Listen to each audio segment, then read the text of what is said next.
Hi, this is Grover with Blue Collar Codes, the quick and dirty. Episode 3, we're going to go over lists, tuples, and sets. You can find the document episode3.py on the GitHub repository, which I've linked in the video summary. So to start off, I'm going to go over here in the Python interactive prompt or Python console, and we'll go into a ways to create lists. So here you use a variable name, such as L, and then you use an equal sign, and then I'm going to assign it with the square brackets 1, 2, 3, 4, 5, the integers. Now the unique thing about lists is that they are an ordered sequence, meaning that you can access each one of these positions by index number. It starts at 0, it increments incrementally by 1 until you get to the end of the list. So you have 0 with a 5-item list, so 0 to 4. And I can access those values by putting in the index. And if I wanted the 4, it'd be L of index position 3. A cool thing is you can change in place lists. So if I wanted the second place, which is the 3, to be a 13 instead, I can just assign it a new value. I can also use a method called pop.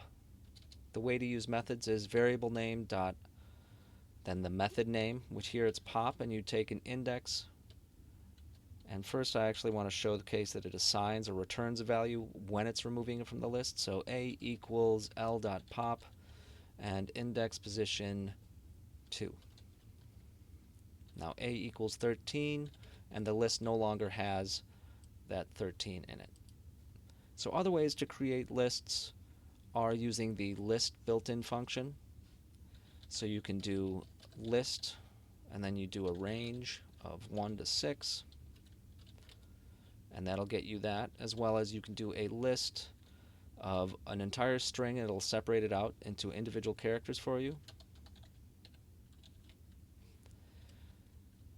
And now I'm going to go over slicing, which I would encourage you to go into more depth on your own and really test it out, just because it can be complex and confusing, especially when you start using negative values or stepping.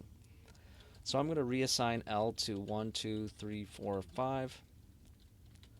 And here I want to show you that you can use what is called slicing syntax. And the first position is inclusive, and it's basically taking two index values, the start, colon, end of the range of values you want to take. So I'm going to try to take the 2, 3, 4. So remember, it's inclusive for the first one, colon, and then it's exclusive for the second argument you're putting in here. And it'll be easier to understand once I just do it. So I'm going to take the 2, 3, 4. So that's going to be index value 1. It's inclusive.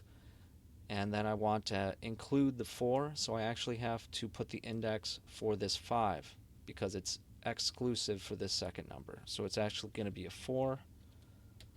And then I actually took a range of values from here, 2, 3, and 4. If you want to go into more depth here, I would review this in more depth and then practice on your own using more longer strings to get better familiar with that syntax. Another thing I'd like to go over is something called comprehensions, which you might see, which are kind of a useful functioning tool to create lists. And let's just say I want to create a list just like we did, but I want to add a number to it. So let's do I. This is the syntax. So I plus 1 for I in range 1 to 6. And I basically just created that same list using the range. It's just like a one-liner that loops through this value, and it doesn't have to be a range. It can be a different list you create, and then I'm performing this equation on it. And then each portion of this is added to that list. And you can do this for lists, tuples, and sets. Now going a bit into tuples, tuples are using just parentheses when they're created, or you can use the tuple built-in function. So I'm going to create that same list, but I'm going to have it be a tuple. And what that means, let's just do t equals that, Apologies. What that means is that you can still access things by index position. That's a tuple is an ordered sequence, but what you can't do in a tuple, because it's what's called immutable, you can't change it in place. It'll give you an error. And then sets, I'll go over briefly. A set is another sequence type, but here just make note that I'm trying to add 4 4s in it, and what ends up happening is it removes those because a set can't have duplicate values. And the other unique thing about a set is that you can't index the values. So follow more of this to gain a better understanding of what's available to you for using some things with lists and tuples and sets, and then I would encourage you to go over the practice problems that I've outlined here in the episode 3 _practice.py. Thanks for joining. Grover again with Blue Collar Codes, quick and dirty. See you next time.